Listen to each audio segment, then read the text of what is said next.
Matin avec l'apôtre Richard Fila, saint Eudes, visionnaire de l'Église Mission évangélique, l'œuvre de Dieu. Il est question de parler du vrai christianisme.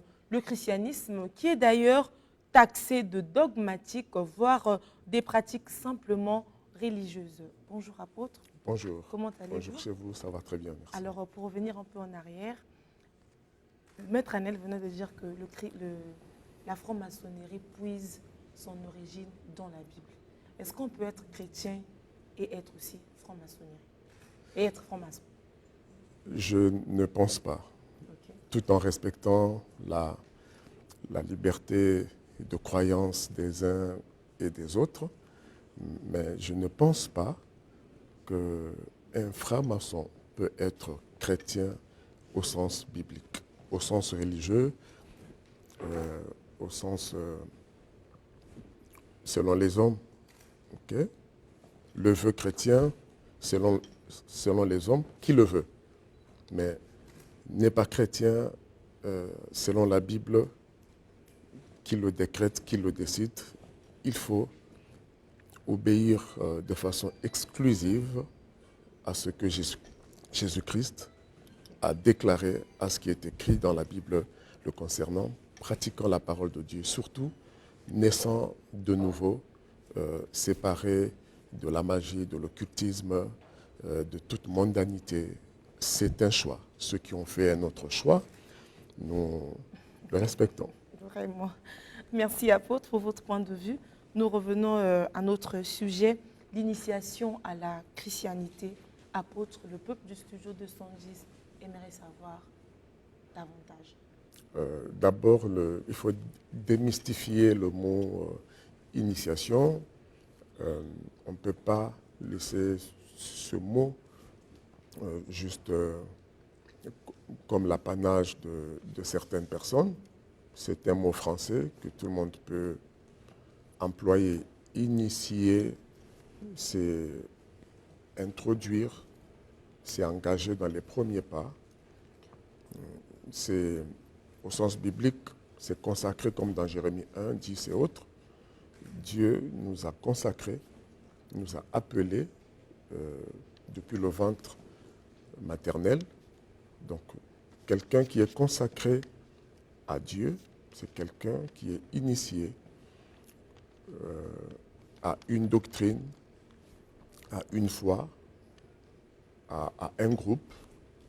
Voilà. Ici, il est question de Dieu. En réalité, nous sommes en train de parler de l'initiation à la divinité. Et comme il n'y a pas de véritable divinité ou spiritualité sans Christ, comme Dieu est Christ et Christ est Dieu, nous avons voulu replacer Christ au centre parce que sans lui, personne n'atteint Dieu, sans lui, personne ne peut connaître Dieu. C'est pourquoi, pour prendre ce raccourci, nous parlons de l'initiation à la christianité. Ici, nous faisons la différence entre le mouvement religieux qu'on appelle christianisme. Nous aimons à tracer vraiment une ligne de démarcation entre les deux. Nous allons parler de la christianité comme relation personnelle avec Christ, comme une identité, une alliance personnelle avec la personne, l'œuvre, l'esprit et la doctrine pratique de Christ. Donc, il sera question de la relation, d'un lien vivant et personnel avec Jésus-Christ en personne, avec sa parole, avec son esprit. Il est question ici de l'identité de Christ en nous, de la véracité et la puissance de sa parole. Et surtout, nous insistons sur une relation personnelle avec lui. Rien à voir avec tout ce que nous entendons comme christianisme. Tout le monde se réclamera de Christ parce qu'il fait la convoitise de tout le monde, comme Ésaïe disait. Il y aura plusieurs femmes il y aura 4 femmes, si on veut, qui se réclamera de Dieu. Chacune d'elles voudra porter juste le nom, mais chacune mangera de son propre pain. C'est un énigme dans la parole de Dieu. Tout le monde prononcera le nom de Jésus, tout le monde se réclamera de Jésus, mais on reconnaîtra toujours l'arbre à son fruit. Donc, dans la Bible, l'apôtre Paul donnait des enseignements préventifs et des enseignements curatifs. Préventifs, il prévenait qu'il y aura des faux Christ, il y aura des faux apôtres, même dans 2 Corinthiens chapitre 11, verset 1 jusqu'à 17, vous trouvez, nous l'avons cité dernièrement, qu'il y a un autre Jésus, un autre évangile, un autre esprit. Ce que les gens, comme au temps de Paul, les gens acceptent bien un autre Jésus. Tenez-vous bien, il existe un autre Jésus. Je ne sais pas, le vôtre, c'est lequel? Est-ce que c'est celui que le blanc nous a amené, celui que vous avez sur le film ou dans les films ou les tableaux? Il est question de quel Jésus? C'est de ça qu'il est question encore ce matin. Il s'agit de quel Jésus? Déjà, c'est une grande interrogation, apôtre. Je pense que beaucoup de personnes se reprochent. Peuple du studio 210, vous pouvez appeler ou envoyer des messages au plus 242 04 419 07 22. 04 419 07 22. Apôtre, si le christianisme est sujet à plusieurs critiques, est-ce que la chrétienté ne serait pas donc une excuse pour cacher la faiblesse de cette religion? Non, j'espère avoir bien compris votre question. Non, au contraire, la chrétienté met en lumière, révèle ce que je mettrais entre guillemets le vrai christianisme, dans le sens où il est question non des principes, mais de vie, non de la lettre, mais de l'esprit. Comme disait Jésus, les paroles que je vous ai dites sont esprit et vie. Donc, il faut que ces paroles soient autant vécues que vivifiantes. Nous devons vivre ce que nous entendons et ce que nous disons. Il est question non seulement des principes de Jésus, du nom de Jésus. Vous pouvez maîtriser la gematria, donc la valeur numérique des mots, d'écrire ou la phonétique du nom de Jésus, comment le prononcer. Il n'est pas question de ça. Il est question de la transmission de la vie de Jésus, son amour, sa puissance, son intimité réelle et l'assurance, l'autorité spirituelle qu'il donne. Et c'est pourquoi nous réclamons cette divinité dans cette série de messages, initiation à la divinité, mais ici, nous le mettons dans la christianité, initiation à la christianité. Donc si nous recherchons la vie réelle de Christ au travers de sa parole, nous allons manifester Christ, nous serons la Christophanie, j'ai envie de dire, passez-moi l'expression. Dans tous les cas, on n'est plus à l'époque de la théophanie, mais de la Christophanie. Donc la révélation manifeste et publique de la personne de Christ. Et nous sommes son prolongement, son image invisible parmi les hommes. Donc nous plaidons pour cette christianité qui touche la Christophanie.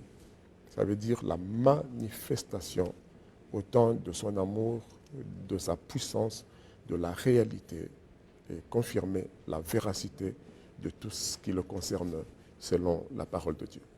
Apôtre, vous aviez dit que l'initiation au christianisme, c'est le fondement. La christianité, vous voulez dire? La christianité, c'est le fondement, le soubassement, on dirait aussi. Alors, comment vivre avec gaieté la relation personnelle entre l'homme et Dieu? Oui, je comprends bien votre question. Moi, je le ramène tout de suite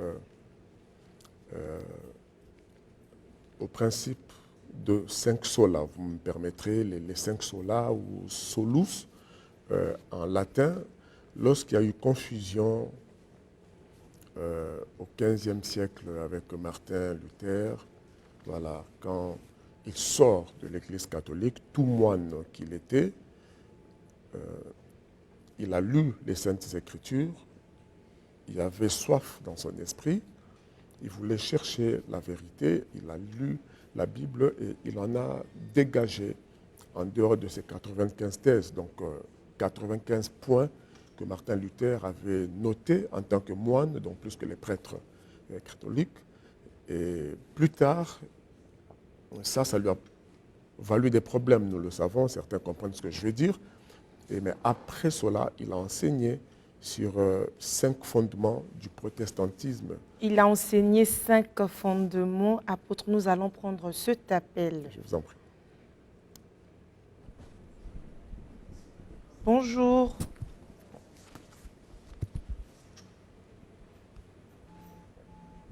Non, malheureusement. Alors, vous parlez tout à l'heure des 5 fondements. Il s'est basé sur 5 pivots, 5 points qui soutenaient sa doctrine. Le solus ou sola scriptura, il disait qu'il n'y a que la parole de Dieu, les saintes écritures. Sola fide ou solis fide, ça veut dire la foi. Il n'y a qu'une seule foi en Jésus-Christ. Solus Christus, si on veut, le salut est en un seul, donc en Jésus, tout comme sola gratia. Donc le salut n'est possible que par la grâce, non pas par les œuvres de la foi. Pour vivre réellement la christianité, il faut revenir, j'ai pris un exemple, aux fondamentaux de la foi chrétienne. Je crois qu'il s'est inspiré aussi de Éphésiens 4, verset 4. Une seule espérance, un seul baptême, donc en Jésus, une seule foi en Jésus. Je peux continuer. Un seul nom. Une seule foi un en seul Jésus. esprit. Apôtre, nous allons prendre cet appel. Bonjour. Bonjour. Vous êtes en direct du studio 210. Oui, je suis en train de suivre studio 210. On vous écoute, monsieur. Votre question, c'est laquelle, s'il vous plaît? Oui, j'aimerais poser une question, mais vous allez m'excuser, je vais revenir un peu en arrière. Concernant l'apôtre, il a eu à dire le vrai Jésus et le faux Jésus. Et il y a des gens, bon, je ne sais pas si le vrai Jésus, c'est celui qui se trouve dans les photos, dans les images, ainsi de suite. Par exemple, que ceux que les Blancs ont ramenés. Donc si on fait allusion pour lui, le faux Jésus, c'est celui que les Blancs ont ramené. Mais est-ce que l'apôtre peut nous dire la Bible à laquelle qu'il prend comme l'ouvrage, qu'il prend comme un instrument de puissance qui témoigne de la grandeur du Christ? Ça vient d'où? Lesquels qui nous ont emmené ce livre-là? Les Blancs ou bien les Noirs? Merci. Ouais, c'est une bonne question. En effet, le blanc nous apporte la Bible. Dernièrement, j'ai dit, ils ont apporté ce livre, mais en latin. Le même livre, si vous ne le lisez pas, il reste scellé. Ils ont eu les moyens d'accéder, de racheter les fragments. Ils ont eu les moyens matériels d'accéder à ce livre, au rouleau. Et c'est Dieu, dans sa souveraineté, qui instrumentalise, utilise qui il veut. Dieu peut utiliser même un païen, n'importe qui, pour atteindre ses objectifs. Est-ce que vous savez que la démocratie a été permise par Dieu pour nous libérer du communisme et d'autres courants? La conférence nationale, pendant que les politiciens et tout le monde célèbrent ces assises, cette liberté, il y a des gens qui ont prié et Dieu a utilisé, même ceux qui ne prient pas, même ceux qui sont d'autres obédiences, mais Dieu utilise qui il veut, tout comme la Bible nous est arrivée, nous est parvenue par qui Dieu a voulu, mais c'est à nous de lire la Bible. Et donc quand je lis la Bible, est-ce que vous savez qu'au XVe siècle ou fin XIVe siècle, Dieu a utilisé un savant, Gutenberg, pour que cette Bible soit imprimée. C'est le livre qui a été imprimé pour la première fois. Dieu utilise qui il veut pour faire parvenir la vérité. L'homme blanc a apporté le livre, mais il faut le lire pour découvrir que la lecture que l'homme blanc nous a faite de ce même livre, c'était une lecture orientée, ciblée ou sélective. Donc tout ce qui est dit dans une messe, permettez-moi, est orienté, dicté depuis Rome, par exemple. Donc vous n'ajoutez pas, vous ne retranchez pas, sauf si je me trompe, et cela remonte depuis les siècles. Martin Luther, tout moine qu'il était, ne lisait pas profondément, mais il s'est concentré. Quand il a ouvert le même livre, il a lu, il en a découvert 95 points divergents, extra-scripturaires, donc qui vont au-delà de ce que Jésus a enseigné, de ce que les apôtres ont enseigné dans leur pratique et dans leur doctrine. Et il a supplié à ses pères et à ses pères de revenir aux fondamentaux. C'est ce qui lui a coûté ce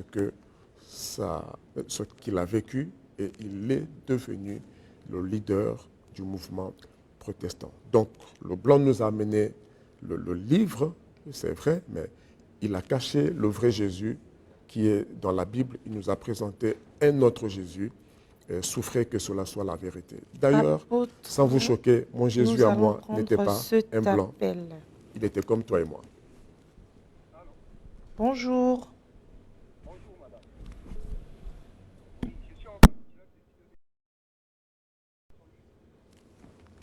Oui, on vous écoute.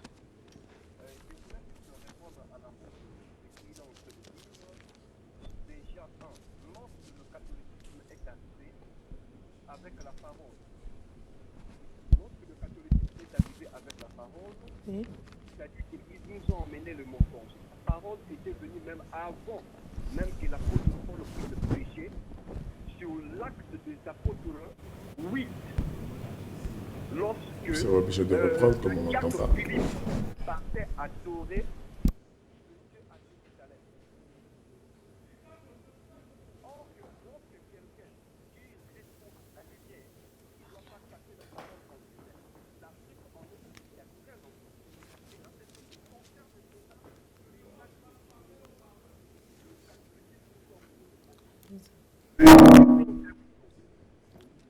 Jésus que nous voyons que tout le monde qui met dans le terme, dans les Écritures du mensonge, il est révélé dans l'Apocalypse 4, sur les 3. Bon, on a un souci technique.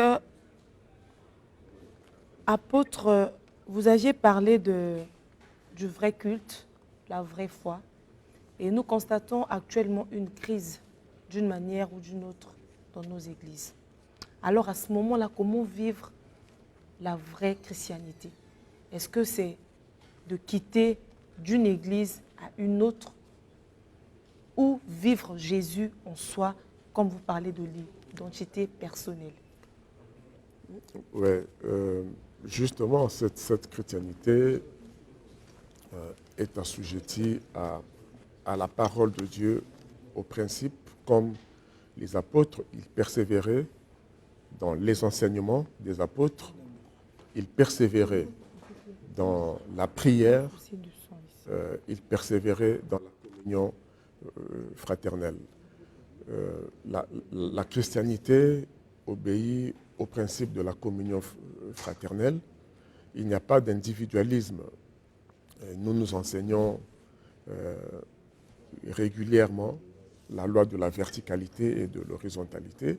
On peut être seul avec Dieu dans sa chambre, une communion verticale et personnelle, mais cela doit être justifié horizontalement, doit être vécu. La présence de Dieu, la foi devant Dieu doit être vécue. Il y a un temps pour vivre en communion avec tout le monde, servir Dieu en servant les autres, tout pour établir cet équilibre vertical et horizontal. Donc, pour vivre la vraie foi dans toute sa christianité, il est impossible de ne pas vivre en communion fraternelle. Vous devrez fréquenter une église, que Dieu vous dirige à avoir une famille spirituelle en Christ, où vous vivez l'amour, où vous partagez le fardeau les uns les autres, la vision, vous servez Dieu par vos talents, par vos dons spirituels, etc., où vous êtes aussi recadré parce que il faut être soumis à l'autorité spirituelle, il faut découvrir ses dons personnels, il faut aider les autres, il faut être aidé par les autres. Dieu a établi ces principes pour maintenir l'équilibre et entretenir l'humilité, donc dans l'interdépendance et dans la diversité de grâces et la complémentarité charismatique, etc.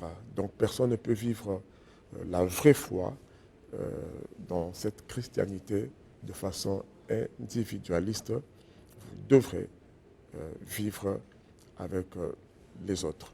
L'Église, c'est une famille, mais que Dieu vous dirige dans la bonne. Apôtre, est-ce qu'on peut aussi fournir beaucoup d'efforts en faisant des bonnes œuvres, des bonnes actions pour obtenir ou vivre la vraie christianité? Dans Éphésiens chapitre 2, du verset 1 jusqu'au 12-13, là-bas, si vous voulez, autrefois nous étions perdus, marchant selon nos passions, nos convoitises, nous étions condamnés à mort, nous étions des morts par nos péchés. Mais par la grâce de Dieu et par la foi, Christ nous a sauvés. Paul explique dès le verset 8, nous ne sommes pas sauvés au moyen de nos œuvres, ni les œuvres caritatives, ni les œuvres religieuses, même pas les aumônes, de peur que chacun se glorifie, de ses œuvres. Nous sommes sauvés gratuitement, gracieusement, au travers de la foi. Donc, aucune œuvre, je crois, Ésaïe 64, verset 6, si je ne me trompe pas, Dieu disait déjà là-bas que toute justice d'homme ou humaine est devant sa face comme un vêtement souillé. Donc personne ne peut plaire à Dieu par lui-même. Et aujourd'hui, quand nous lisons Actes chapitre 10, nous voyons un bon homme, tout comme le jeune homme riche dans la Bible qui religieusement obéissait aux 10 commandements, mais il lui manquait une chose, être capable de tout quitter pour Jésus, obéir à Jésus. Acte 10, nous avons Corneille qui faisait des aumônes, qui faisait de bonnes œuvres et qui priait. Dieu a vu ses aumônes selon l'Ancien Testament. C'était juste, mais la justification est passée par la foi et non plus par les œuvres ni religieuses ni morales. Donc nous sommes sauvés comme Corneille. Il lui manquait juste ce que Jésus avait mis dans la bouche d'un apôtre de la Nouvelle Alliance, l'apôtre Pierre, qui a reçu l'instruction d'aller vers un religieux qui faisait déjà des aumônes. Et ils se sont rencontrés et il a dit à Pierre plutôt, voici, Dieu m'a visité par une vision, m'a demandé de vous appeler. Nous sommes là avec nos familles pour vous écouter. Et Pierre ouvre la bouche pour leur dire ce qu'il vous manque, c'est Jésus. Je conclus juste comme ça. Il leur a parlé donc de Jésus qui pardonne les péchés, qui jugera les vivants et les morts. Et Dieu a remis à Christ le pardon de péché, le salut, la rédemption. Et en croyant en Jésus, vous êtes sauvés. C'était le message des apôtres, le message qui concernait non seulement ceux qui ne prient pas, mais ceux qui priaient juste religieusement en accomplissant des rituels selon leur religion. Il leur manque une chose. Jusqu'aujourd'hui, il y a des gens qui prient selon les dogmes de l'ancienne alliance, qui vont dans les églises, comme tout à l'heure, certains y sont déjà, mais une religion des lèvres ou de tête, où, comme Jésus disait, ce peuple m'honore des lèvres, mais son cœur est éloigné. La christianité nous situe au niveau du cœur et non juste des prières des lèvres.